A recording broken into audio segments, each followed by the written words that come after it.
구독자분들의 부의 사다리를 제공해 드리겠습니다. 안녕하세요. 부의 사다리입니다. 네, 오늘은 3월 14일 월요일 장 마감 후에 SK 바이오사이언스에 대한 영상 올리도록 하겠습니다. 네, 오늘도 좀 하락해서 마감했습니다. 시초가 14만 8천원, 전일 종가로 시작을 했지만 종가는 14만 7천원으로 마감했습니다.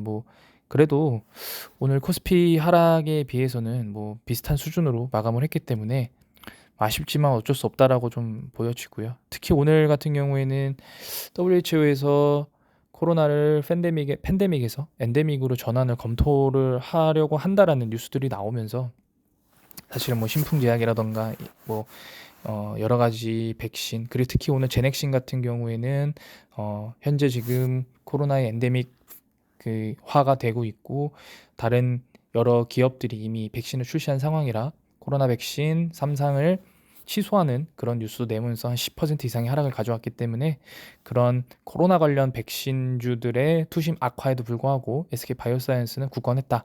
왜냐하면 이미 지금 현재 나오는 뉴스에 따르면 SK 바이오사이언스의 자체 백신인 GBP510은 임상을 완료했고 그 데이터를 지금 분석 중이라고 합니다.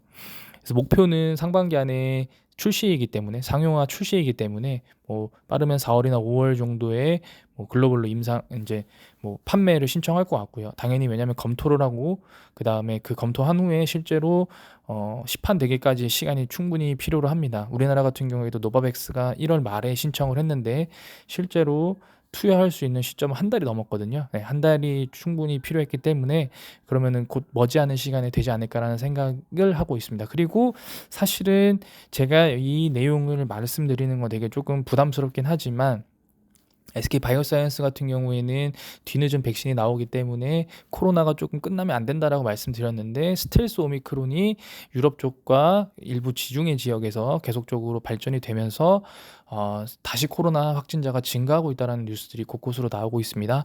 스텔스 오미크론의 특징은 전파력은 오미크론과 유사하되 현재 나와 있는 키트로는 진단 검사로는 잘 잡히지 않아서 전파력은 강하고 치명률은 아직 확인이 안 됐기 때문에 또 무서운 또 새로운 질병이 나올 수 있다라는 뉴스들이 조금씩 나오고 있습니다. 사실은 이런 상황에서 만약에 백신주가 아직 살아남으려고 한다라고 하면 이런 내용들도 같이 좀 영향을 받을 수 있지 않을까라는 생각이 듭니다. 공매도 오늘 좀 많이 나왔습니다. 11%. 그럼에도 불구하고 공매도 때문에 오늘은 하락했다라고 저는 보지는 않고요. 지금 아주 소량이지만 연기금이 순매수 들어왔고요. 금투도 좀 매수가 들어왔습니다.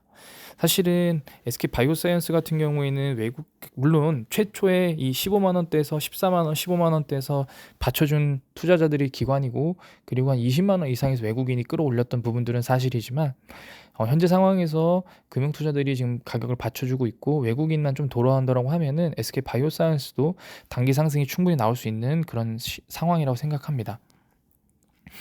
그리고 현재 지금 윤석열 당선인이 어떤 디지털 의료 산업도 커진다라고 하고 의료계, 특히 백신 쪽, 아마 백신 주권에 대한 부분들도 놓칠 수 없는 부분이기 때문에 이 부분 관련해서 대장주인 삼성바이오로직스, SK케미칼, 셀트리온은 좀 백신보다는 치료제 쪽이지만 어쨌든 이런 부분들에 있어서 이 종목들이 충분히 수혜를 받을 수 있을 거라고 생각을 합니다. 그리고 3월 17일에 SK 바이오사이언스 안지용 사장이 기자간담회를 하는데요. 이 부분에 관련해가지고 아무래도 현재 상황보다는 미래 비전에 대해서 조금 내용이 나온다라고 하면 어떤 집 나간 투심이 좀 돌아오지 않을까라는 생각도 들고 있습니다. 대차장고 같은 경우에는 그때 봤죠. 그래서 조금 늘어나고 있고 다시 늘어나고 있기 때문에 아직까지는 어떤 스탠스가 명확하지 않고요. 다시 돌아가서 차트를 보게 되면은 일단은 지금 보게 되시면은 일본 기준 볼벤 상단이 오히려 더 위에 있는 상황입니다. 그렇기 때문에 거래량 관점에서는 얼마 이 위아래 폭이 좀 좁아지고 있습니다. 지금 보게 되시면은 하단이 올라가고 상단이 내려오면서 이평선들이 모이고 있거든요. 사실은 그러면은 이 위에 장기 이평선들도 내려오게 되면은 한 15만 원 얼마대에서 위로 갈지 아래로 갈지 충분히 방향을 제시해 줄 것 같은데요. 제가 볼 때 시가총액이 크고 실적이 잘 나오는 기업들은 보통 아래로보다는 위쪽으로 많이 올라가는 경우가 있습니다.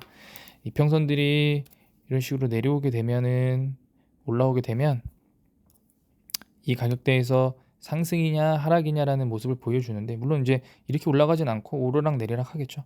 네. 근데 제가 볼 때는 HMM처럼 상승을 한 후에 횡보를 하고 다시 상승을 하는, 네, 그런 모습들을 좀 보이지 않을까라는 조심스러운 예측을 합니다. 이유는 간단합니다. 일단은 회사가 돈을 법니다. 돈을 벌고요. 더 많이 벌고요. 그리고 아직까지도 어떤 미래 가치 충분합니다. 네. 그렇기 때문에 현재 상황에서는, 그리고 거래량도 물론 줄기는 했지만 그 거래를 하는 투자 주체가 연기금, 외국인, 금투 이렇게 좀 굵직굵직한 투자자들이 많이 하고 있기 때문에 이 부분들을 좀 고려해 본다면 이평선들이 모이고 있는 현재 상황에서 어떤 상승에 한번 기대를 걸어볼 수 있지 않을까라는 생각이 듭니다.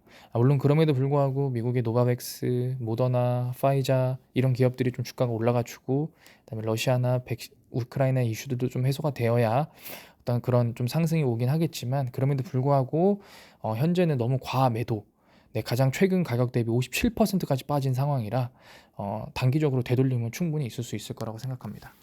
네, 오늘 영상은 여기서 마치도록 하겠습니다. 시청해 주셔서 감사합니다.